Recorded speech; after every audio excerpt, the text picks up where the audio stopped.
This is a special presentation of Fort Wayne Sports Station, ESPN Radio 1380 and 100.9 FM. It's the High School Coaches Show. Here's your host, Justin Kinney.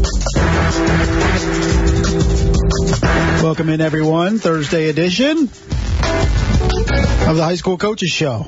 I'm Justin Kinney here with a producer that will not be named because he's dogging me already. We haven't even started the show yet. 20 seconds in. But what's up, Justin? What's up, DZ Hendricks? Man. What a great way to start, right? Well, you're picking on me. I gotta deal with you tomorrow during the sports rush too for a whole 2 hours. Yeah, that's so we're gonna have to come up with something interesting to talk about tomorrow.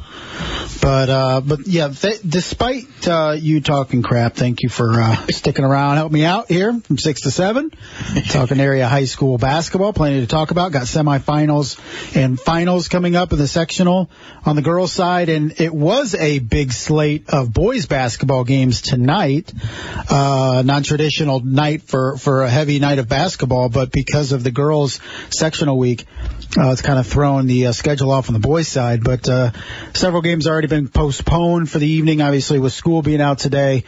Some more cancellations have come in since with the rain snow mix that we've been getting the last couple hours. But we got a full show, reasonably full show for you until 7 o'clock. Dan Vance of OutsideTheHuddle.net will join us here in just a few minutes, and we'll go over a lot of the semis coming up tomorrow on the girls' side and also some boys' action to catch up on.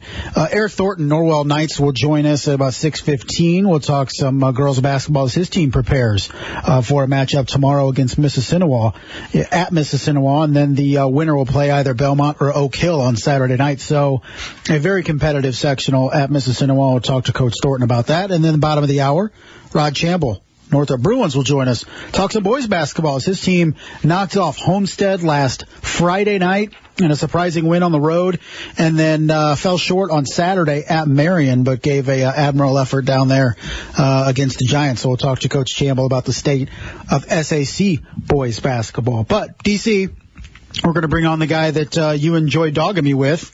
It's Mr. Dan Vance of OutsideTheHuddle.net joining us right now. Dan, what's up? Oh, not much, man. It's fair. I can only talk to you once a day, and this is twice today, so... It is. We're way past the quota. I feel bad for your wife, honestly. Plenty of people do. Let's be honest. Dan, yeah, we saw each other at the Mad Ants game this afternoon. It was unfortunate because they had a lot of kids lined up to come, and then hardly anybody had school. So, but it was still a good game. Mad Ants win. But we're going to talk some high school basketball. And first off, give us an update on the state of things tonight in the area. Are there any big games that are still on that we know of as of right now? There's not much that's going on. Honestly, a couple of NECC games, or NECC teams at least, that are still playing. We're going to see Angola, last I knew, still hosting Concordia tonight. And then I know that Cherubusco and Lakeland is still on. In the city, really, though, only option is over at Blackhawk Christian. Blackhawk Christian and Southside squaring off tonight, and that's mostly because Blackhawk doesn't have a free Saturday. Most of the games from tonight, or a lot of them anyway, getting posted Saturday. And Blackhawk Christian playing at Basketball Day Indiana at Kokomo this weekend against Crispus Attucks. So they didn't have a free day, so they'll play Southside tonight. And I saw that Basketball Day at Kokomo, pretty cool event that they're putting on this Saturday. We could go down a road of why doesn't somebody in Northeast Indiana doing the same, but we'll have plenty of time to talk about that, I'm sure, once all basketball's over in the spring. But, Dan, storylines before we get to the girls' side. Let's talk boys, talk storylines. We look particularly at the Northeast 8. Norwell, Columbia City is a game that is huge in the NE8. Of course, New Haven already knocked off Columbia City last week. But the state of that conference, where we see it, can anybody does anybody have a chance to knock off Norwell? It's tough at this point. They only have two conference games left. Obviously, the Columbia City one scheduled for tonight, rescheduled as about a noon game, 12:30 tip-off on Saturday now. For Norwell and Columbia City. It's tough, and part of that is because Norwell is so strong at home, and they're playing some of the best teams, including Columbia City at home. They had New Haven at home. They had Leo at home. Just came off. I watched them last Saturday. Played great in the second half against an East Noble team that has been playing good lately. Gave them a run. Norwell did not allow a made field goal in the fourth quarter of that game. So East Norwell scores just 3 points in the last quarter, and Norwell just kind of pulls away, and did so with Will Geiger in foul trouble for most of the game. And that's been the impressive thing about him all year, is that these other guys have stepped up. Will Geiger has done what he does. He has double-doubles every night. But Connor Torson and Drew Fettersfield, Eli Riley, Luke McBride, Leighton Bailey, some of those guys stepping up from Norwell. They're tough, and they're deep in the Northeast 8 right now. Dan, the state of the SAC, you have Snyder and Bishop Luers atop the conference at 5-1. They'll play, a week from Friday, I want to say? Week from tomorrow, yeah. Week from tomorrow, okay. On Valentine's Day. Oh, not very nice. So that could very well decide the SAC. But let's talk Homestead. And I think we don't dog on Homestead, but we kind of focus on them when things aren't going well, just because we're so used to them going well. They played Lawrence North tough and had a chance to beat them a week and a half ago, and that's a 16-1 Wildcats team. But then they lose at home to Northrop last Friday. I know Zach Kruger's out. I know Jake Archibald was out for that game. So pretty much their starting point guard and their best on-ball defender. But are there greater concerns for Homestead overall in the stretch run here in February, or were we just attributing this lean stretch to injuries? Well, I think you're going to attribute a lot of it to that, and obviously it's tough to get in a rhythm. Not only have they had people out, they've had different people out. You mentioned Zach Kruger, Jake Archibald. They've been missing Preston Barker. Grant Simmons missed some time.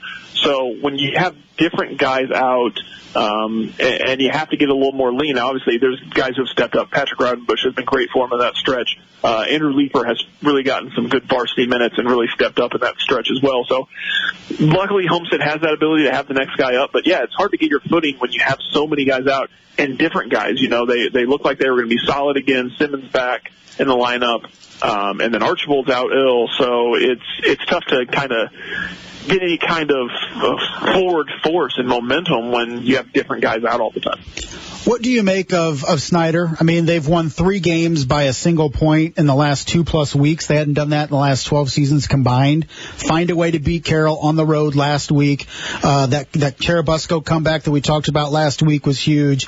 What do you make of this team now? 14-3, some big games coming up next week in particular, at Blackhawk Christian on Tuesday, at Luers on Friday.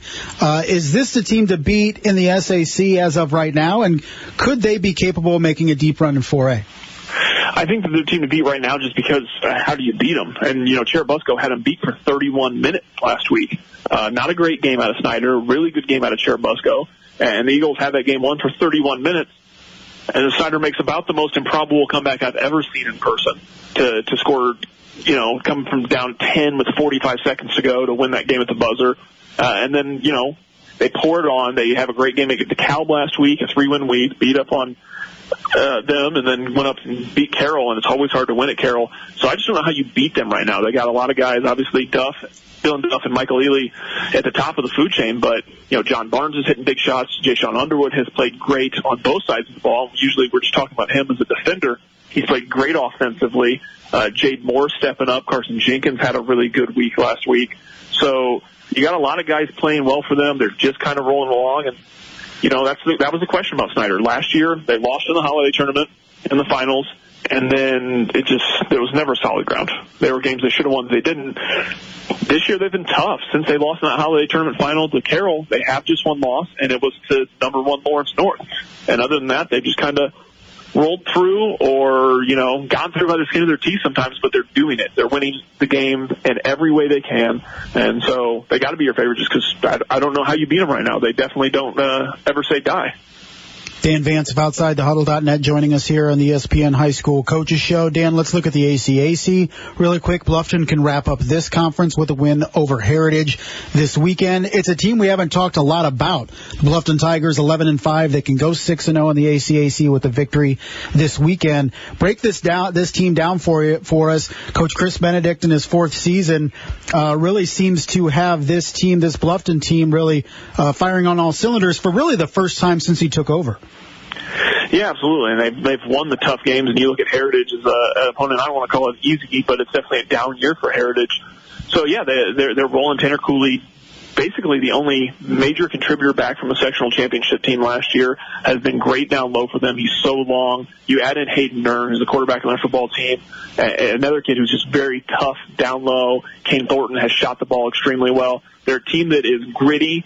They've adopted that. Connor Norman there, after playing at Woodland last year as a junior, moved back to Bluffton, and he's playing great as a point guard and a facilitator. So they're just a down and gritty team. Ran through Woodland. A very poorly played game for Woodland before the holiday, or around the holiday time, and Bluffton kind of ran away with that and sets them up for an interesting one with Heritage. I mean, Bluffton's playing really well, but Heritage has started to play well. Luke Saylor, one of their freshmen, came out and had a great week last week, one of the best overall weeks in 3 games, scored the majority of Heritage points in those games. So it's not a gimme, but yeah, Bluffton has played great and just kind of quietly become the team to beat in the ACAC. We've looked at Woodland because they played so strong. They had a nice 6-game winning streak, pushed Blackhawk Christian the other night for a while. But Bluffton is definitely the team to beat, and they've gotten through the toughest competition so far, and we'll see if they can get through Heritage.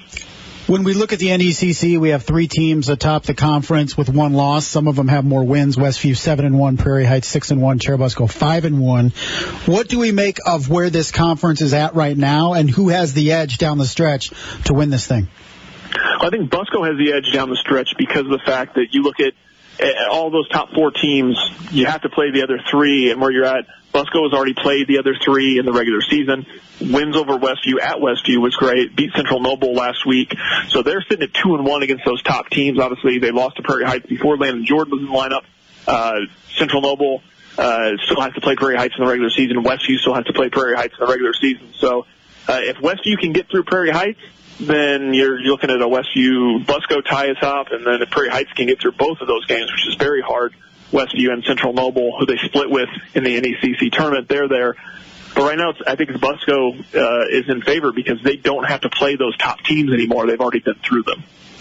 Dan, all-encompassing in 4A, it's brutal to get out of that regional. It's always the regional of death because we have some indie teams that float north.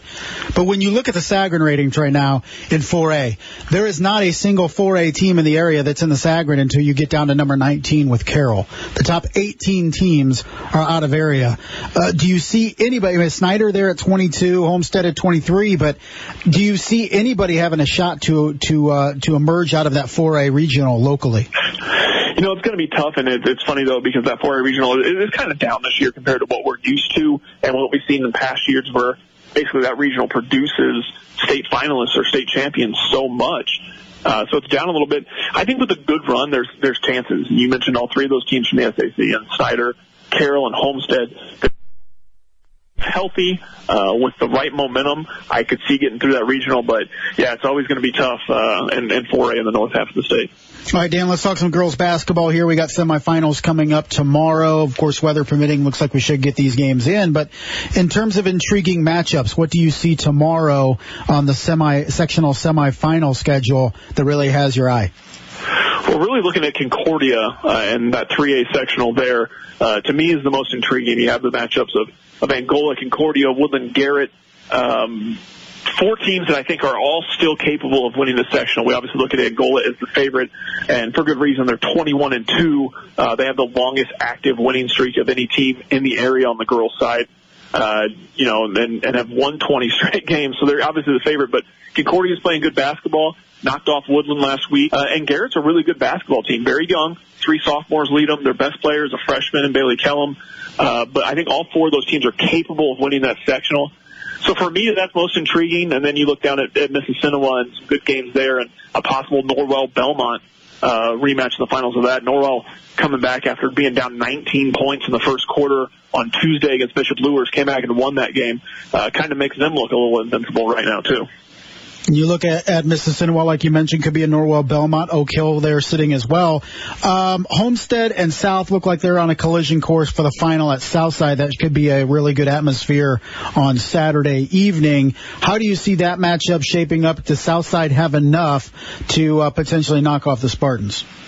You know, it's going to be interesting. They're going to have to limit the inside play. The question with Southside, too, obviously, and any team that's going to play them, especially Homestead, is what did you learn from Tuesday? Because Huntington North was able to limit Southside very well in that game for big stretches.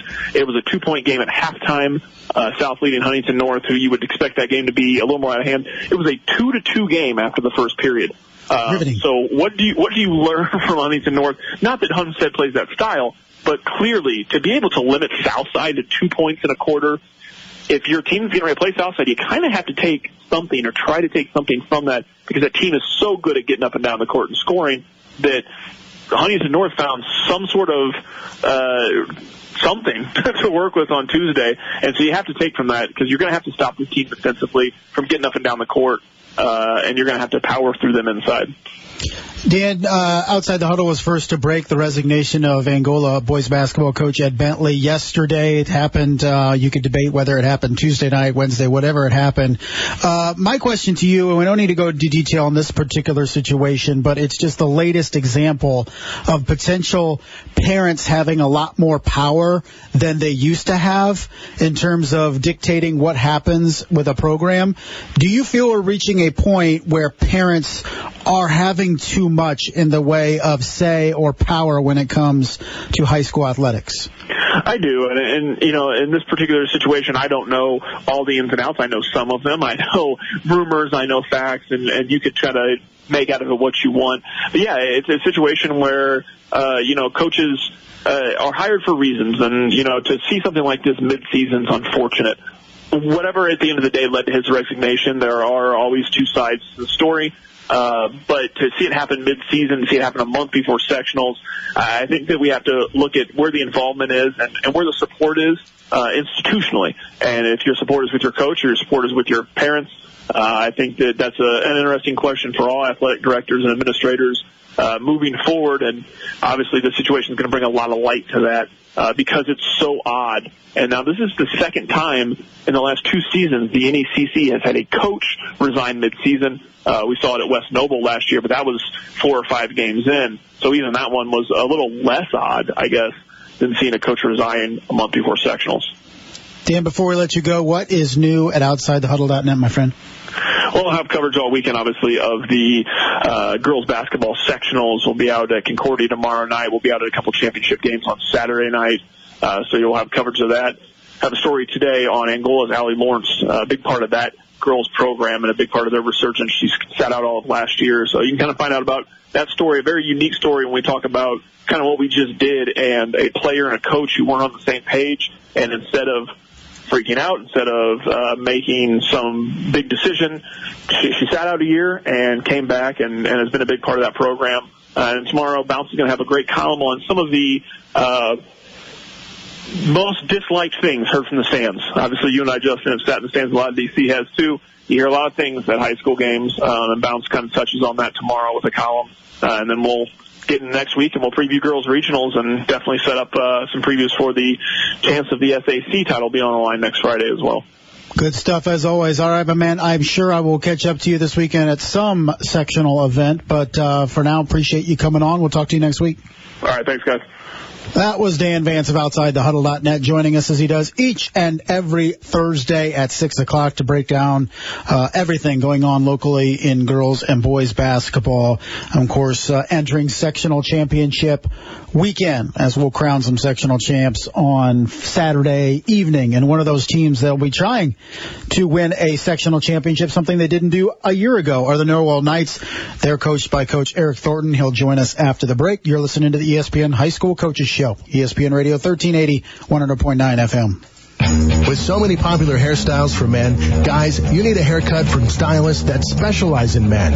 And you can get just that at Honeycuts. Great haircuts for men and boys. The atmosphere at Honeycuts is relaxed and designed for men with comfortable couches in the waiting lounge and individual TV monitors at every station so you'll never miss the big game or any breaking sports news. The highly trained staff at Honeycuts has over 40 years experience cutting men's hair. Honeycuts is a family-friendly environment. It's perfect to bring your boys of any age. And the smaller boys will love sitting on the tractor and watching cartoons while getting their hair cut. Right now, get to Honeycuts, mention the ESPN special, and with your haircut, you'll receive a free hot neck shave, free wash, free scalp massage, and free style. You can stop in right now because Honeycuts is walk-in only for your added convenience. Just mention the ESPN special for the free hot neck shave, free wash, free scalp massage, and free style with your haircut. Honeycuts, great haircuts for men and boys at the corner of Illinois and Scott Road next to CBS. Honeycuts. This is the story of Julie Guillot. She's a Leukemia and Lymphoma Society advocate and the mother of a child who battled blood cancer. Zach was diagnosed with AML, a deadly leukemia, when he was only 5. While the treatment really attacked the cancer, unfortunately it also attacked his body. Uncontrollable fevers, terrible nosebleeds, and his skin was burned from the inside out. He died at just 9 years old, really from the treatment that was meant to save him. The Leukemia and Lymphoma Society was founded 70 years ago by parents who also lost their child to cancer.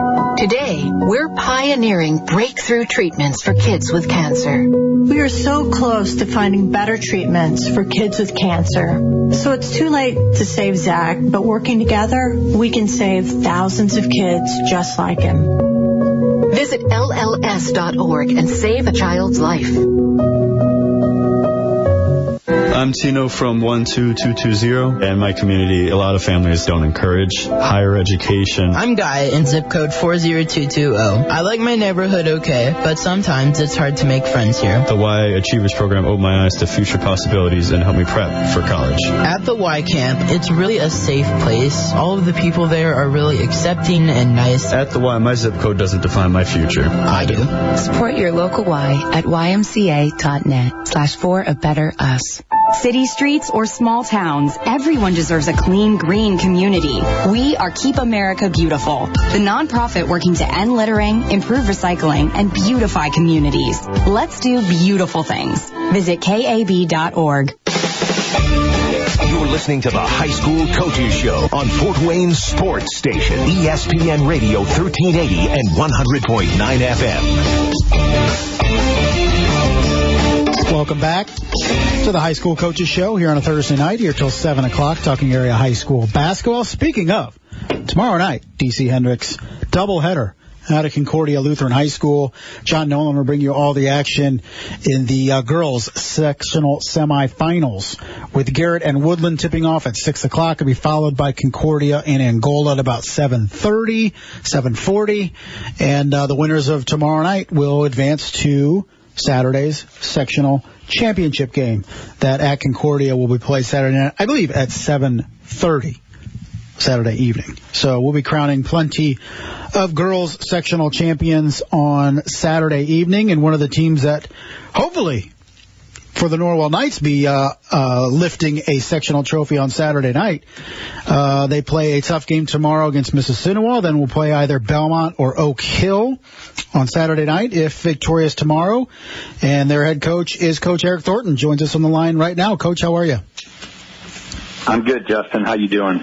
Hey, we're living the dream over here, Eric. And did you get a day off at least from the school day? You could just focus on basketball? We did a lot of basketball today, yes, we did. Nice. And how are you guys feeling? I mean, you get a win to enter, obviously, beat Lures, and take us through that. I think it was 27-8 at the end of the first quarter. First off, let's talk about that start and coming out and giving up almost 30 points in the first 8 minutes. Yeah, so for those who don't know, we were the ones who had the 8 at that point, down 27-8. It was not part of the game plan, for sure, against a very good Lures team. It just, it happened. Lures was so good at the beginning, and they played with so much energy, and they were ready to play. Our girls were tight. Looked like we were going about half speed. A lot of credit to Lures for that, but we did not come out how we wanted to play, and we got ourselves in a big hole, and a lot of it doesn't seem real. You don't think that you would be able to come back from that type of deficit, but our kids, this is a unique group. They just don't panic. We've been down double digits to good teams before this season and have come back and won. Not that deep, but it was early, and so when you have that much time left in the game, you can really start working on chipping away. I have to imagine as a coach, when you sit your girls down there at the quarter break, I mean, are you looking at them to see, okay, is there panic in the eyes? Are they calm? Do I have to coach this way as opposed to this way? What did you see when you talked to those girls and looked at them at the quarter break? Well, first of all, we were very calm with them. It would have done no good for us to panic as coaches and get very emotional with them. That's not something that's going to be sustainable throughout a game, is to coach that way. And so we had a little bit of that at halftime because of the 4-minute stretch before half that we felt like we wasted possessions when we had cut it to 9 and then it ended up 12.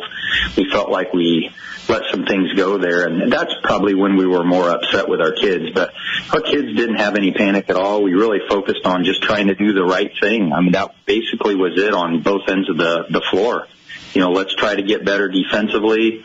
We didn't feel like Lures could continue to hit as well as they hit. In the first quarter, they had hit 5 threes, the last one at the buzzer that was from the volleyball line. And, you just can't defend that. And so we just felt like if we could just kind of get settled in defensively. But a lot of it was our poor possessions offensively, very quick shots, not really open shots. They were very contested. It put us in a bad spot in our defensive transition, and we gave up some things there just because of our poor offense. So we just really encouraged the kids to be about the right things, and they settled in and started to get to work. Coach, you have an ultra-talented junior class, and Maya Shelton, one of those juniors, was your leading scorer in that comeback victory over Bishop Lures. How was she able to propel this team with her scoring to a big win? She was just, everything for her that night was out of the flow. It was never anything that we said, hey, we're going to you. Let's get to the hot hand. She has just carried herself here after a pretty bad sprained ankle at the beginning of the Carroll game at the beginning of the month in January. Sat out, obviously, the rest of the Carroll game, and then sat out the next 2 games for us against Leo and then Dwenger, and worked herself back in against the Belmont game, a tough one for her to start with coming back. But the last couple weeks or so, Maya has really found a rhythm and is playing at a high level. And it's really all about her letting the game come to her. And that night, she was definitely, she just stepped up in so many ways. But I think just her composure, you love to see kids when they become juniors and then into their senior year. You love to see them step up and take that leadership role as far as, modeling what composure looks like in a tough situation for us, too. But she just really thrived throughout that game, and, that's a career high for her. Coach Eric Thornton of the Norwell Knights joining us here on the ESPN High School Coaches Show. Hey, Coach, we said Maya Shelton kind of the leading scorer on Tuesday. She leads this group of juniors. Do you feel, because so many people are like, well, juniors, they're kind of young, but I have to feel with the amount of basketball that these girls have played, they have to feel at some moments almost like seniors in terms of on-court experience and demeanor and all that? Definitely. There was definitely, from those juniors, they've been in so many battles. We cleaned up some things on our schedule this season that we felt like we needed for this group, and they responded to the schedule so well. I think that helped us the other night. When you go down through the list of those juniors, you go Lauren Bales and Kaylee Filling, and Maya, you mentioned earlier, Haley Henshin, Kylie Crow, and Grace Brattmuller. Every one of those girls has had moments during the season where they've kind of been the kid. And it could be a different 1 or 2 of them every single night. And, obviously we're led by our lone senior, Brianne Barger. And Bree has been a huge part of the chemistry of this group. But these juniors have really been close. They've performed well on the floor for us this year. And it's great to have that balance every night. Coach, you face a team tomorrow in Mississinewa that you handled in early January. You play a team, either Belmont or Oak Hill, that you've beaten. Do you have to guard against complacency over the next 2 days? Or is this team, particularly after Tuesday, focused and locked in, knowing they have to play good basketball to beat a team or even 2 teams that they've already beaten once before? Yeah, well, there's certainly no complacency. We're fortunate to be playing still after our start the other night. We've really encouraged our kids to learn from that, and that we can't do that again. I don't know that that's possible to duplicate again. So we've got to get off to a better start, first of all. That is the most important thing. Mississinawa will be a different game just from the standpoint of their 6'4" girl, Bolser, who's got a full ride to Toledo. It did not play against us the first time. And so, she just came back last week against Frankton and scored 11 points in the fourth quarter. In fact, just a few minutes of time in the fourth quarter is when she scored those 11. And so, for us, it's going to be a different game. And even if it was against the same exact roster that we had played before, the second game is never the same. And so, we're really focused on our start Friday night. We're obviously hoping to stick around to earn the right to play Saturday. We have to earn that once again. It'll continue to be that way for this group, and hopefully we get to watch the second game Friday night and try to learn a few things. And we'd love to be in that position again. It's been a couple years, so this group's pretty hungry. Coach, before I let you go, you mentioned, putting together your schedule and making some changes. And I wanted to ask you, because it's something that outsiders take so much for granted. We just wait for the schedule to be posted on John Harrell and whatever during the off season. But how much effort goes into putting a schedule together? I'm sure you and Kelby Waybright, the AD, sit down and you have ideas on what this team can and can't handle. And I'm sure you have some outside events that maybe sometimes invite you. But how much time, how much effort, maybe even how much have you put in already this year in terms of making notes and all that to put together what you feel is the best schedule for your team each and every year? Well, what you really try to do, or what we're trying to do for our group, is to not look for outside the conference. We're not looking for wins. We're looking for teams that this could go 50-50. It could be either way. And we have been very road tested this year. Out of our 22 regular season games, we played 13 on the road. And it was tough, and we're willing to travel.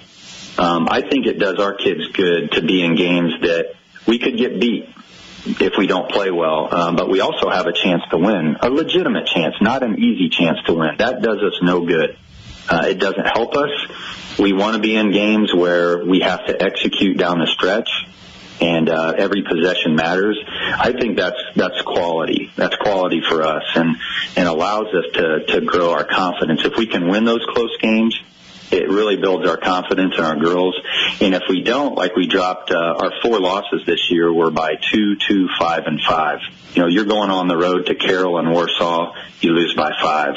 We go on the road to Hamilton Heights and lose by 2 or lose by 5 also, the day after we play a physical game against Huntington North. So those losses were very good losses for us. And I'm not a Purdue guy, but Matt Painter said that a little bit of adversity early in the season is not a bad thing. And he's exactly right. So we try to learn from those losses. We try to give our kids a chance to compete as hard as they can and be tested. And I think that's really helped us get to the position we're at right now. Coach, I appreciate the time. Thanks a lot for coming on with us, and good luck tomorrow and hopefully on Saturday night. Hey, I appreciate it, Justin. Thanks a lot. Absolutely. That was Coach Eric Thornton of the Norwell Knights joining us to talk about his team, 19-4.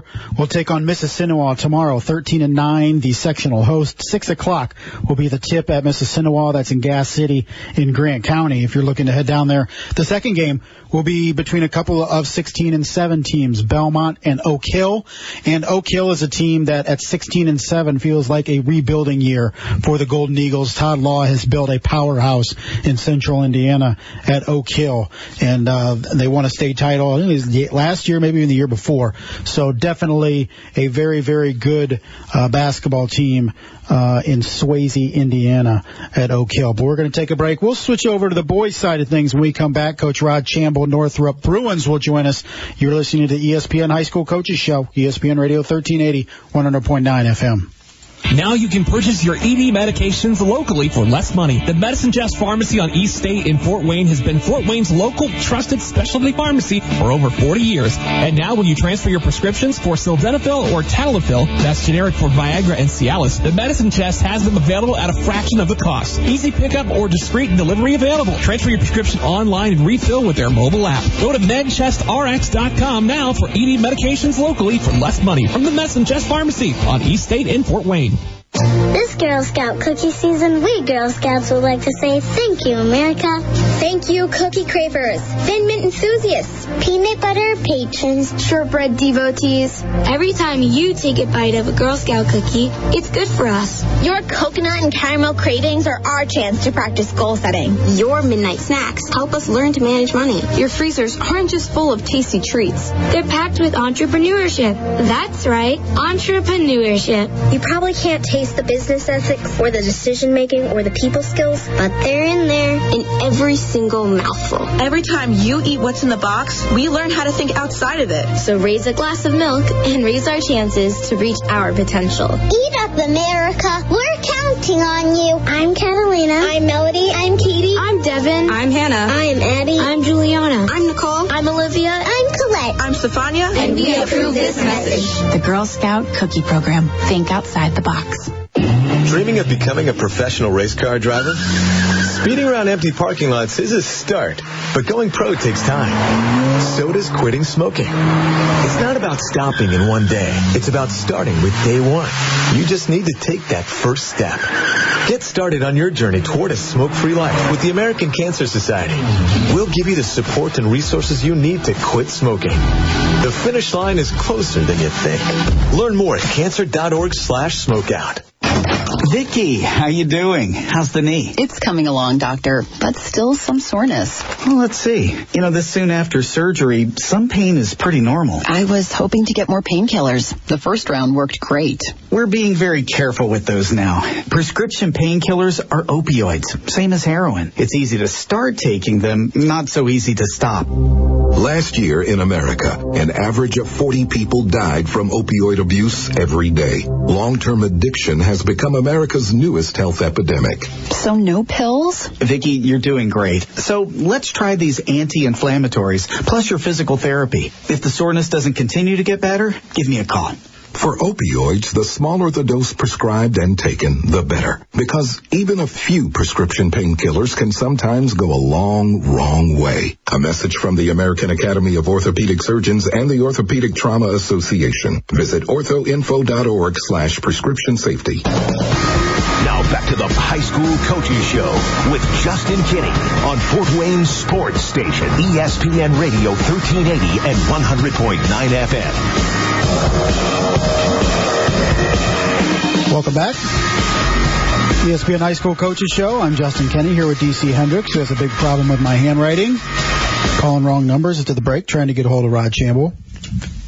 It's an ongoing battle with us, isn't it? And I even tried to write that nicely. I don't even know where to begin with your handwriting. It's pretty bad. It's my fault. It's pretty comparable to my 7- and 6-year-old. Yeah, I think that's a worthy criticism of my... Now it looks good. You fixed it now. I did. I flagged it in as... It definitely looks like a 7 now. It looks good now. And I even tried to write that nicely. I felt, okay, I'm going to write it nice so DC can get it, and then you're dialing the wrong number. It's my bad. It's my fault. It's my fault. That's why when I got a real job out of college, I was typing on the computer. There was no writing whatsoever, at least physical writing.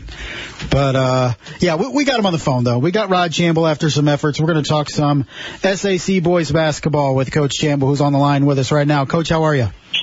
Oh, man, doing great, man. Good to hear you guys. How's your handwriting, Coach? Hey, that class was so long ago, man. I don't know if I passed or failed it. I hear you, man. It was the one class that kept me off the honor roll every year. Seriously. It'd be that C+. They even tried to throw me a bone. C+, I still didn't know. It was bad. Right. But let's talk some hoops, man. I mean, you guys kind of been back and forth. A good win. Let's talk about the one last Friday at Homestead. Kind of caught everybody by surprise. I know Homestead's missing a couple guys, but you guys went on the road and executed against a quality opponent, got a big conference victory. Yeah, playing against Johnson, man. Johnson do a great job getting his kids prepared. So regardless of who he puts on the floor, you got to be ready. So anytime you can go to Homestead and get a W, man, is really a rare thing. So one of those situations where, we had been close with them a few times before when we played there. So, our kids were comfortable and the kids that are seniors remember the last time we were there. So, it really was a situation where we just felt like if we could stay close to them up into the fourth quarter, we would give ourselves an opportunity to win the game. And kids just matched their intensity, man. They play really hard, and our kids matched it early, and we just wanted to stay close, like I said before, and was able to come out with the victories.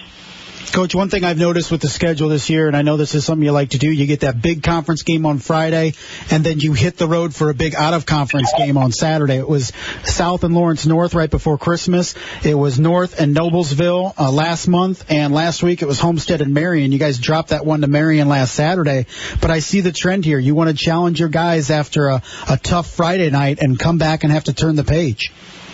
Yeah, you know, a lot of people gave us a lot of criticism last year for our non-conference schedule. And really what had happened was that by playing that type of schedule, it kind of prepared us for sectional.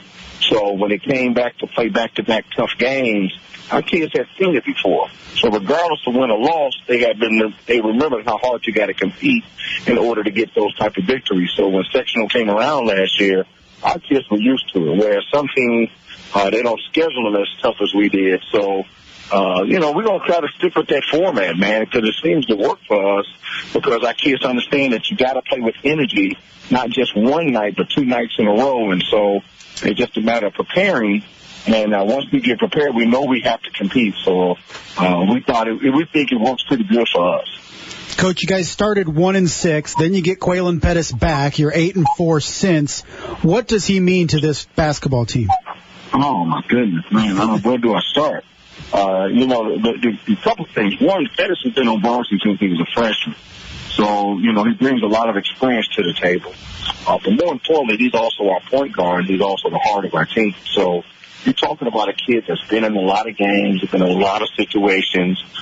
He calms the team down. There's no situation where you're really looking at a kid that hasn't been in that situation. So he's able to kind of say, hey, jump on my shoulder, guys, and I'm going to show you how to do this. And so as your point guard, man, it's even more vital because here's the guy that's setting up everybody else. And, to be honest with you, I really thought that we were going to be really, really good early because I wasn't anticipating him not being there.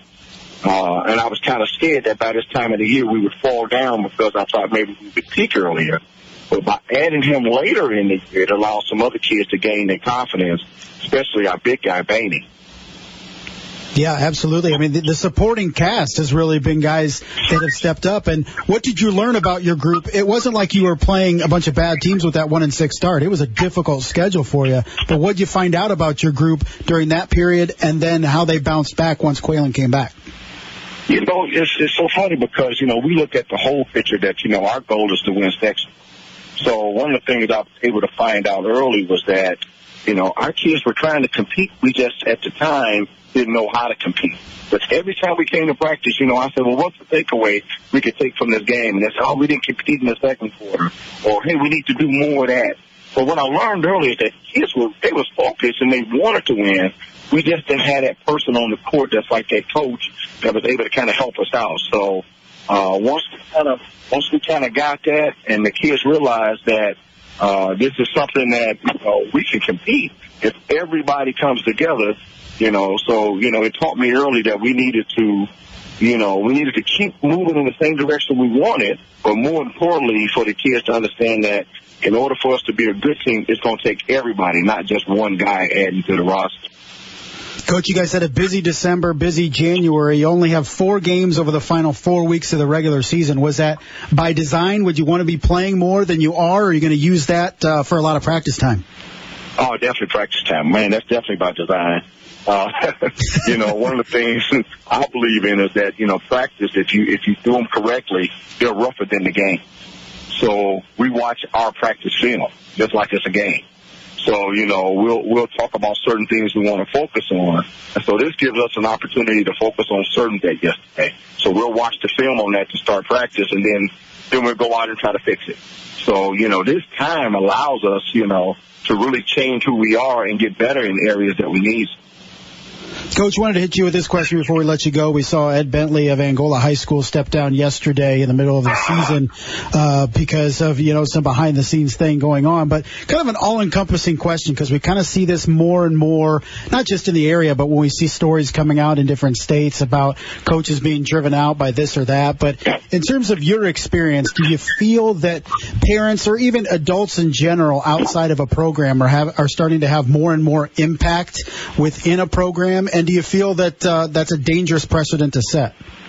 Definitely, and it's a sad day when you see that Coach B is gone. Hey, man, that's a great coach.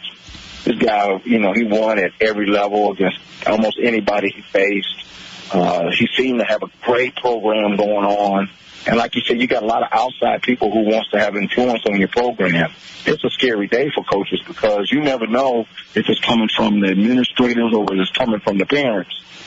You just hope that they're on the same page to understand that the bottom line is to help the kids. So, that can happen to anybody, myself included. There's no exclusion in that process. But, we live in a day and age now where, the parents and the administration seem to have a little bit more input on the program, not just basketball. And, that can happen to anybody. So, you never know when it's your last day. But, if you're doing the right things in your heart. So, I think every coach can say, hey, I'm trying to do the right things. It may not be the way you guys want it. But, it's sad when you see the situation that went down with Angola because I can definitely tell you that guy definitely 100% was a great coach. Do you have to approach, is it in your head ever when you're coaching that, man, I got to watch this or that? Because every kid reacts different. Every parent wants their kid coached different or is comfortable with how their kid is coached different. Do you have to guard against it? Do you treat kids different ways? Are you saying, look, this is my way. I'm not going to change it for anybody. And, I'm just going to roll with it. You have to have a balance. You understand what I'm saying? So if the bottom line is that we're doing it from an educational perspective, you got to definitely be from a teacher perspective. So you're doing more teaching than anything else, whereas back in the day it was a little bit harder from a basketball perspective. But, you try not to change every day. In other words, I don't go out and say, well, I'm going to treat this kid nicer because his parents is always there or not. You got your standards to say, hey, I'm going to do my best to do right by you. I'm going to try to do right by the school. But there's a certain way I want to play basketball, and I'm hoping we can agree upon it. And if there is an issue, let's talk about it. Let's stay open where, in the past you may not have been as eager to sit down and talk to a parent about every aspect, but you have to hear some of the voice of opinions out there. And you may not change. You may say, hey, this is it for me, or I'm going to do X, Y, and Z, but you have to have the willingness to talk to, from the administrators to the parents. You got to make sure that you got that open door policy where you're at least willing to hear what they got to say. Great insight from a coach's perspective. Coach, I appreciate and enjoy the week off. You guys are back in action against Concordia next Tuesday, then a big one at Carroll next Friday. Enjoy the week of practice, and we'll talk to you down the line. Okay, thanks again, guys. Love your show. Appreciate it, Coach. That's Coach Rod Chamble, Northrop Bruins, joining us here, looking back at his team 9-10 record, but a very impressive win last Friday night at Homestead, 2-point win, then went on the road to Marion, a 63-60 loss on Saturday. That was the fourth back-to-back of the year for Northrop when you look at a challenging SAC game on a Friday, then bounce right back. They went Southside and Lawrence North on December 20th to 21st. They went Snyder and Kokomo, January 10th and 11th. They went Northside Noblesville, January 17th and 18th, and then Homestead and Marion last weekend. So you can see what Coach Chamble is trying to do in terms of challenging his guys over a two-day stretch that potentially could pay off in sectional time. We see the girls having to do that tomorrow, playing a good team on Friday, good team on Saturday. So we'll see if it pays off for the Bruins down the line. Of course, defending sectional champions. Won a sectional a year ago and was knocked off by Carmel in the regional, 58-42 in the morning. We're going to take a break, come back. We'll put a wrap on the show. This is the ESPN High School Coaches Show, ESPN Radio 1380, 100.9 FM. Hi, this is Scott Howard with more sound advice for your business. Location, location, location. In the pre-internet world, these three words were often said to be the keys to your business success. The internet, of course, has changed everything. All businesses are easy to find and convenient to access online. But like the old Yellow Pages, it comes with a hitch. A search for what you sell will reveal a long list of your competitors. While there are tricks to being found online, the only sure way your business will be found is if potential customers search for you by your business name. Today, the most important location for your business is in the minds of your prospects. Businesses must establish a pre-need, pre-search preference, and ultimately capture top-of-mind awareness. If you want more help, send an email to Scott@wobo.com and ask for 8 ways to win. That's Scott@WOWO.com. Scott@wobo.com and ask for 8 ways to win to capture better top-of-mind awareness. And join me next time for more sound advice for your business. There's always news about Notre Dame sports, and the very latest is covered in the Blue Gold Report podcast. Fighting Irish sports from the inside out. Download the Blue Gold Report. Go to ESPNFortWayne.com today. This Girl Scout cookie season, we Girl Scouts would like to say thank you, America. Thank you, cookie cravers, Thin Mint enthusiasts, peanut butter patrons, shortbread devotees. Every time you take a bite of a Girl Scout cookie, it's good for us. Your coconut and caramel cravings are our chance to practice goal setting. Your midnight snacks help us learn to manage money. Your freezers aren't just full of tasty treats. They're packed with entrepreneurship. That's right, entrepreneurship. You probably can't taste the business ethics or the decision-making or the people skills, but they're in there in every single mouthful. Every time you eat what's in the box, we learn how to think outside of it. So raise a glass of milk and raise our chances to reach our potential. Eat up, America. We're counting on you. I'm Catalina. I'm Melody. I'm Katie. I'm Devin. I'm Hannah. I am Addie. I'm Juliana. I'm Nicole. I'm Olivia. I'm Colette. I'm Stefania. And we approve this message. The Girl Scout Cookie Program. Think outside the box. Long ago, you wouldn't think of galloping on a horse while doing calligraphy, and you wouldn't have attempted to ride your bike while typing a letter. Yet you think you can safely operate a multi-ton vehicle while texting? Behind the wheel is no place to multitask. If you want to BRB, drive now and text later. Lives depend on it. Visit StopTextStopWrecks.org. A message brought to you by the National Highway Traffic Safety Administration, Project Yellow Light, Noise, and the Ad Council. Becoming a professional race car driver takes time. Quitting smoking does too. It's not about stopping in one day. It's about starting with day one. Get the resources and support you need to quit smoking at cancer.org/smokeout. You're listening to the High School Coaches Show on Fort Wayne Sports Station, ESPN Radio 1380 and 100.9 FM. Welcome back, everyone, to the final time here on a Thursday evening, ESPN High School Coaches Show. I'm Justin Kenny. He is DC Hendricks. Coming up tonight, 8:45 on this very station, you can listen to USC in Arizona. Arizona ranked number 23. That's actually a really good game. Arizona is ranked, and USC is like 17-4, 17-5. So some Pac-12 basketball coming up on ESPN Radio 1380 tonight. 8:45 pregame. I think 9 o'clock is the tip-off. Tomorrow, doubleheader from Concordia. Starting at 6 o'clock, girls basketball, sectional semifinals. Garrett and Woodland will be followed by Concordia Lutheran and Angola. John Nolan will have all the action for you from the cage at Concordia. And that's going to be it, I think, for the basketball for the weekend, at least prep basketball. Purdue and Indiana on at 1 o'clock on Saturday.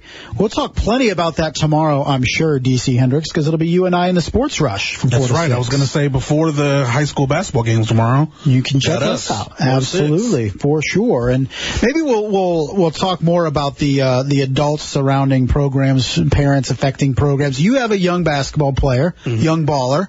Have you? He's young, playing hoops. Have you seen it at that age yet? Parents maybe a little too vocal or involved as parents on their kids? A couple. Really? A couple. There's a couple very obnoxious ones. Man, and there's what, 7 years old? 8, 9-year-olds, yeah. That's brutal. Yeah. And it just gets worse as it goes.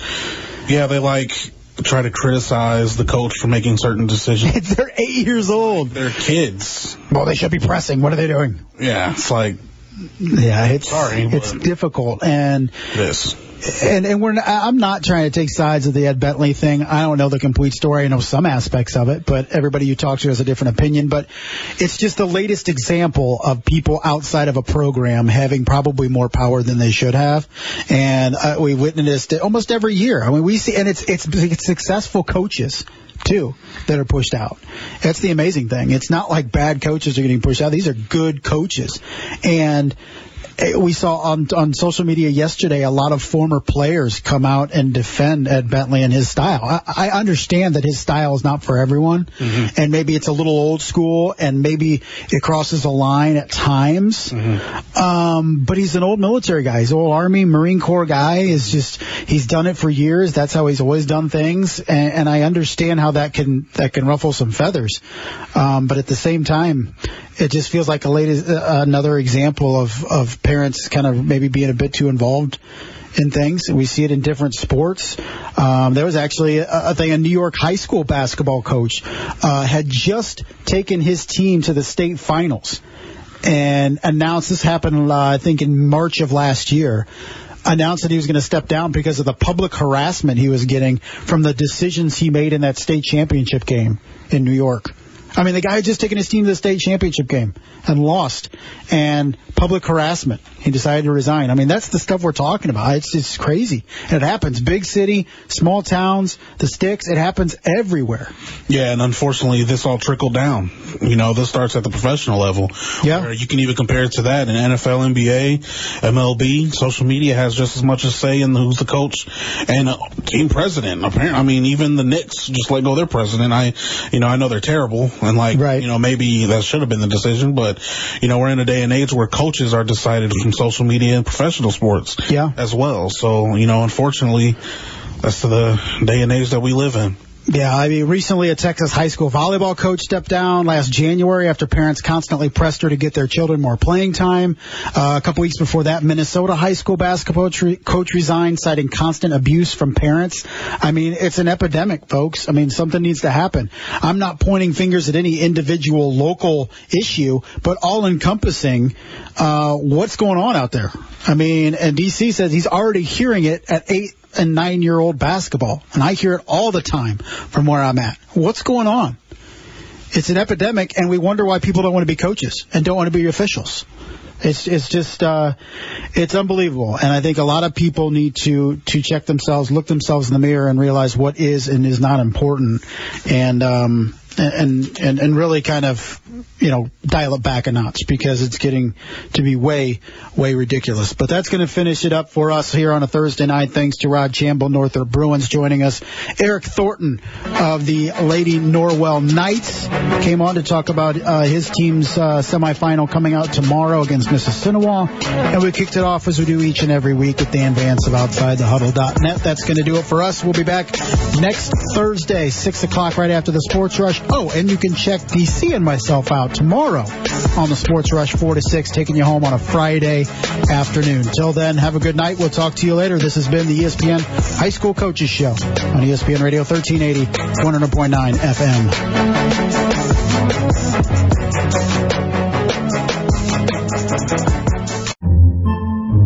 Podcasts by Federated Media. Podcasts by Federated Media.